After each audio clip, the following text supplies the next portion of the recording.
Bienvenidas y bienvenidos a la tercera videoclase del módulo Argumentación Jurídica. En esta videoclase abordaremos el método de desempaque y los enfoques de análisis contextual. Yo soy la docente Rosa Natalia Iquique Ramírez, quien va a desarrollar esta videoclase. Para ello, la ruta de la sesión que tenemos es la siguiente. Primero hablaremos del método de desempaque, que ya veremos como un método alternativo al modelo de Toulmin cuando estamos hablando de derechos humanos, pero que quizás será más preciso en tanto estamos hablando de esta materia. Como segundo punto, veremos el enfoque de análisis de casos que va a ser muy pertinente y que puede ser tomado por el método de desempaque para garantizar una argumentación con enfoque de derechos humanos. Y como tercer punto, vamos a ver los enfoques contextuales que están dentro de los enfoques de análisis de casos que nos ayudarán también pues en la argumentación. Como vemos, esta sesión nos ayuda a vincular todo el módulo en función a que nos brinda instrumentos y elementos para argumentar con enfoque de derechos humanos. Vamos a ir a la primera parte de esta sesión y vamos a hablar un poco del método de desempaque. Este método fue propuesto por Paul Hunt y busca de alguna manera brindar una estructura para el análisis de casos relacionados con los derechos humanos, en donde se logre, pues, identificar los derechos vulnerados, pero además identificar las obligaciones del Estado con relación a estos derechos, lo cual, como vemos, tiene cualquier argumentación con enfoque de derechos humanos. Como tercer punto, les voy a mostrar la estructura del método de desempaque, que va a tener por un lado el análisis preliminar de los hechos de caso, la identificación de los derechos y subderechos afectados, la obligación estatal también que debe ser identificada y finalmente la investigación. Para ver esta estructura de manera más esquemática, a continuación mostramos la misma. En ese sentido, como primer paso tendremos el análisis preliminar de los hechos, que busca identificar a las personas, a las circunstancias, el tiempo, el modo y el lugar. Como dice Paul Hunt, esto es como desempacar, ¿no? ¿Quién es la persona? ¿En qué circunstancias encontró la vulneración? ¿En qué tiempo? ¿En qué modo? ¿Y en qué lugar? Y esto también es muy importante si tenemos en cuenta los enfoques contextuales que vamos a ver en la segunda parte de esta sesión. Como segundo punto, se debe buscar e identificar los derechos y subderechos afectados. En ese sentido, es importante tener en cuenta la interdependencia de estos derechos, pero también su autonomía, ¿no? Para analizarlos adecuadamente. Como tercer punto, debemos identificar las obligaciones estatales de promover, garantizar, respetar los derechos fundamentales y en este caso los derechos afectados, ¿no? Y además determinar los posibles responsables en este caso en concreto. Como cuarto punto, tenemos la investigación, que busca tener dos fases. Como primer punto, revisar los elementos institucionales del Estado, es decir, las medidas que son adoptadas por él mismo para cumplir con la disponibilidad, accesibilidad, aceptabilidad y calidad que vimos en la segunda videoclase. Y también revisar la aplicación básica de los principios que veremos en la siguiente videoclase, que son básicamente el principio de igualdad y no discriminación, el principio de progresividad y no regresividad y el principio pues de uso máximo de recursos para garantizar los derechos fundamentales, ¿no? Esto es importante para la realización de estos derechos. Como resumen del método de desempaque, debemos tener en cuenta que está dirigido necesariamente a sistematizar la información sobre un caso, lo cual resulta muy relevante si tomamos en cuenta enfoques contextuales y enfoques de caso.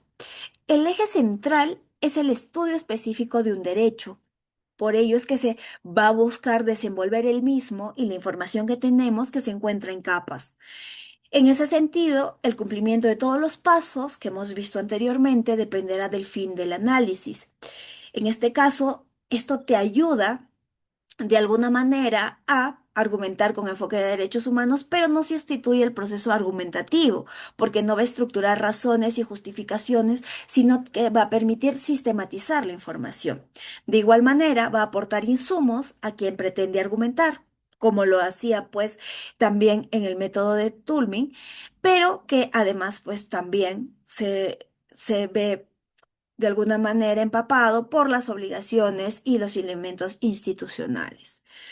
El ejemplo que les muestro a continuación me parece relevante para tener en cuenta este método. Como primer punto, para analizar los hechos de un caso que les propongo a continuación, vamos a ver lo siguiente. Una mujer acude a un centro de salud público con el fin de solicitar información y acceso a un método anticonceptivo. Sin embargo, el personal de salud se niega a brindarle el servicio, invocando razones morales y omite pues la entrega clara de información, pero también la entrega completa y comprensible y no le informa sobre las alternativas disponibles ni sobre los mecanismos de derivación. En este caso, los derechos y subderechos afectados que podemos identificar son la salud, relacionada a salud sexual y reproductiva, la autonomía del propio cuerpo, la información, la igualdad y la no discriminación también. ¿Qué obligaciones estatales tenemos en el caso en concreto? La obligación de respetar porque busca abstenerse de interferir directo o indirectamente en el acceso a los servicios de salud sexual y reproductiva y garantizando que no se impongan pues creencias morales o personales que limiten el ejercicio de los derechos sexuales y reproductivos, especialmente creencias del personal de salud que deben respetar los derechos y no de alguna manera interferir en los mismos. Como segunda obligación tenemos la obligación de proteger, que busca de alguna manera adoptar medidas efectivas para prevenir, investigar y sancionar las acciones del personal de salud o otros terceros que vulneran los derechos sexuales y reproductivos, lo que busca asegurar mecanismos de supervisión y de rendición de cuentas. Como tercera obligación, tenemos la obligación de garantizar, en este caso que va a buscar asegurar que los servicios de salud sexual y reproductiva cumplan con estándares de disponibilidad, accesibilidad, aceptabilidad, calidad, de modo que estos sean efectivamente utilizables por todas las personas sin discriminación.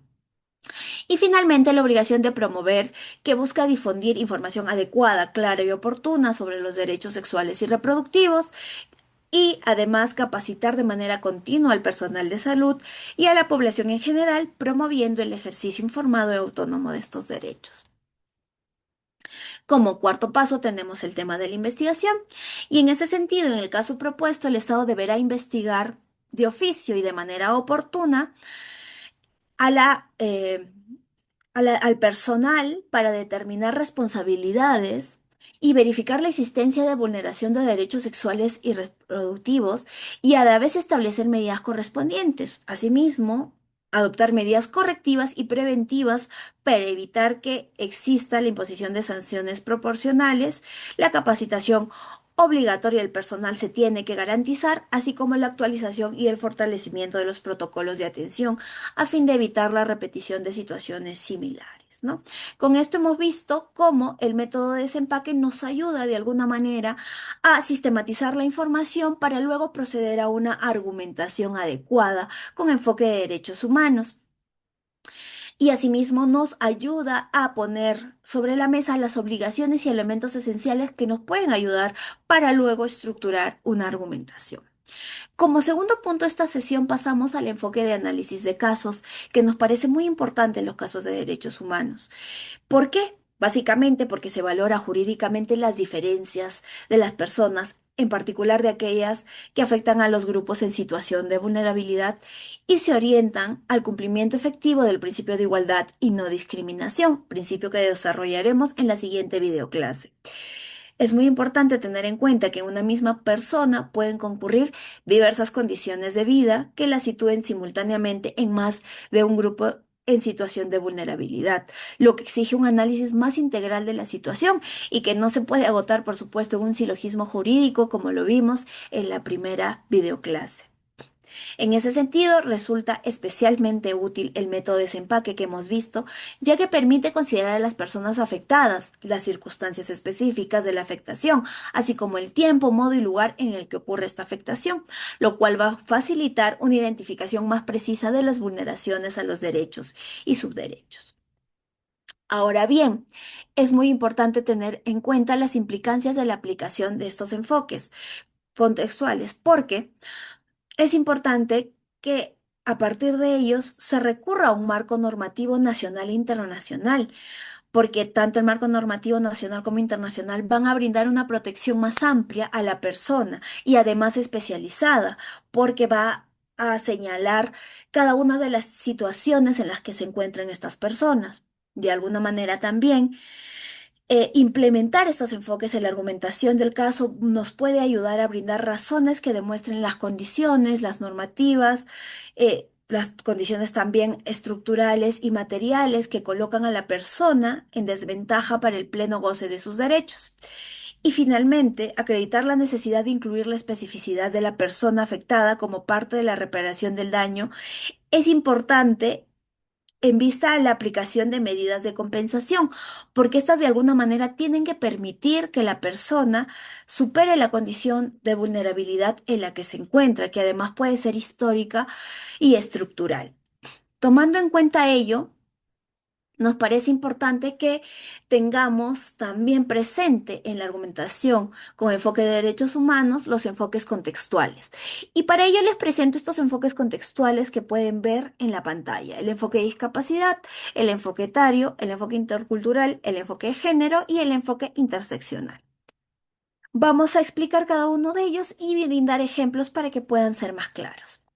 Con relación al enfoque de discapacidad, lo que se busca con el mismo es verificar la existencia de una deficiencia física, sensorial, mental o intelectual que, al interactuar con barreras del entorno, puedan limitar o impedir el ejercicio pleno y autónomo de los derechos de la persona, conforme al modelo social de discapacidad. Por ejemplo, en los casos de violación sexual, los servicios de salud y el sistema de justicia deben garantizar que las mujeres con discapacidad puedan expresar su consentimiento o manifestación de voluntad de manera libre e informada. Ello lo pueden realizar mediante la provisión de ajustes razonables, de apoyos y de adaptaciones necesarias según sus requerimientos específicos. Asimismo, también deberán evitar prácticas que infantilicen a la persona y además deben asegurar el respeto de su autonomía y su dignidad. Entender de esa manera el consentimiento con el enfoque de discapacidad nos permite un análisis que de alguna manera se realice con atención a las particularidades de las capacidades individuales de cada persona. Como segundo enfoque, tenemos el enfoque etario, que busca verificar si la edad de las personas constituye o no un factor que en la práctica va a generar obstáculos injustificados para ejercicio autónomo de los derechos, particularmente en el caso, por ejemplo, de niñas, niños y adolescentes, así como en el caso de adultos mayores. Un ejemplo que nos parece muy importante es que en algunos establecimientos de salud, estatales sobre todo, se niegan a brindar información sobre métodos anticonceptivos a adolescentes por el solo hecho de ser menores de edad, sin considerar el concepto de capacidades progresivas. En ese sentido, si aplicáramos este enfoque, podrían brindar una información más adecuada y comprensible para su edad sobre salud sexual y reproductiva, teniendo en cuenta su madurez, su capacidad de decisión de cada adolescente y para que puedan ejercer sus derechos de manera responsable y segura. Como tercer enfoque tenemos el enfoque intercultural, que busca verificar si las diferencias culturales, étnicas o de cosmovisión generan barreras para el ejercicio de los derechos de las personas dentro de un contexto culturalmente dominante. Por ejemplo, en el caso de algunas mujeres indígenas, estas optan por prácticas ancestrales en el proceso de gestación y parto, como el uso de parto vertical y la asistencia de parteras en el mismo. Sin embargo, en diversos establecimientos de salud estas prácticas no están permitidas, lo que consideramos restringe sus derechos sexuales y reproductivos y el respeto a la identidad. Aplicando pues el enfoque intercultural, lo que lograríamos es que se pueda fusionar las técnicas occidentales y las técnicas ancestrales para que se puedan utilizar medicamentos o medidas de seguridad médica necesarias, como por ejemplo el uso de espacios UCI, el uso de oxígeno y demás, pero también se respetaría y se garantizaría respetar la medicina tradicional y la forma de dar a luz de manera tradicional, lo que garantiza la cultura, la autonomía y la seguridad de las mujeres indígenas. Como cuarto enfoque, tenemos el enfoque de género que va a buscar verificar si las relaciones de poder y los estereotipos asociados a la identidad sexogenérica generan o no desigualdades o barreras en el ejercicio de los derechos de las personas. Un ejemplo muy claro es que en nuestro país las personas heterosexuales tienen un acceso significativamente más amplio a la adopción, mientras que las parejas del mismo sexo enfrentan restricciones legales que limitan o impiden el ejercicio de este derecho, evidenciando claramente un trato diferenciado basado en la orientación sexual, que sería un motivo prohibido como veremos en la siguiente videoclase. Aplicando el enfoque de género, el Estado debería eliminar estas barreras, asegurando que todas las parejas, sin importar su orientación sexual, puedan ejercer su derecho a formar una familia de manera igualitaria y respetando su autonomía. Como último enfoque, tenemos el enfoque interseccional, que busca verificar cómo la concurrencia de múltiples factores de vulnerabilidad, como pueden ser género, pertenencia étnica, edad, condición socioeconómica, entre otras, interactúan y generan formas específicas de discriminación o barreras en el ejercicio de los derechos. Por ejemplo, en las situaciones de violencia obstétrica, cuando las mujeres indígenas solicitan la aplicación de prácticas ancestrales durante el parto, se evidencian situaciones de vulnerabilidad que operan de manera múltiple, por ejemplo, en razón del género, por ser mujeres, y en razón de la pertinencia cultural, por ser mujeres indígenas, ¿no? Aplicando este enfoque, los servicios de salud deben reconocer y atender las múltiples vulnerabilidades, respetando tanto la autonomía de la mujer como su identidad cultural, para garantizar derechos sexuales y reproductivos de manera integral y equitativa. Hasta aquí hemos culminado la tercera sesión, pero antes tenemos que presentar estas ideas claves que deberían llevarse de esta sesión. El método de desempaque busca estructurar el análisis de casos relacionados con derechos humanos, tomando en cuenta la titularidad y la obligación, y va a ayudar para una argumentación en ese sentido. El enfoque de análisis de casos valora la diferencia y la contextualidad de las personas afectadas en sus derechos. Y, finalmente, los enfoques contextuales a tener en cuenta en los análisis referidos a casos con derechos humanos son el de discapacidad, el etario, el intercultural y el de género, y también el interseccional. Las referencias bibliográficas utilizadas para esta sesión es la que pueden ver en pantalla, y que además es la que recomiendo para esta sesión que puedan leerla. Les agradezco mucho su participación en esta videoclase y los animo a continuar con las videoclases que siguen. Muchas gracias.